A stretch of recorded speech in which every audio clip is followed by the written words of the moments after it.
ఈ రోజు ఒక మంచి కాస్ కోసం ఈ కార్యక్రమాన్ని ఏర్పాటు చేశాం. నేను దానికంటే ఎక్కువ ఆనందపడుతున్నా. ఇన్ని వేల మందిలో సేవాభావాన్ని రగిలించడానికి ఈ రోజు ఈ కార్యక్రమం ఉపయోగపడే పరిస్థితి వచ్చింది. సేవాభావం వస్తే అక్కడి నుంచి కార్యక్రమాలు ఆటోమేటిక్ గా జరిగే పరిస్థితి వస్తుంది. ఈ రోజు యుఫోరియా మ్యూజికల్ నైట్ పెట్టారు. ఎగ్జాక్ట్ గా 28 సంవత్సరాలైంది. నాకు ఇప్పటికి కూడా జ్ఞాపకం.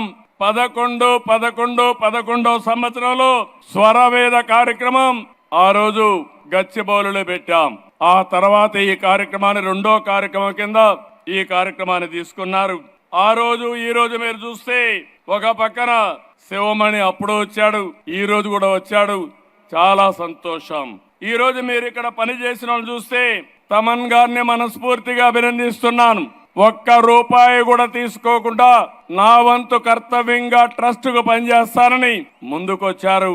వారి స్ఫూర్తికి మనస్ఫూర్తిగా ధన్యవాదాలు. ఒక మంచి పని ఉంటే వ్యక్తులు ఏ విధంగా స్పందిస్తారంటే, ఇప్పుడే మా మిత్రుడు పవన్ కళ్యాణ్ గారు 1 లక్ష రూపాయలు టికెట్ తీసుకోకుండా 50 లక్షల రూపాయలు ట్రస్ట్ కు విరాళంగా ఇచ్చాడంటే ఒక మంచికి తన వంతు బాధ్యతగా ముందుకొచ్చాడు.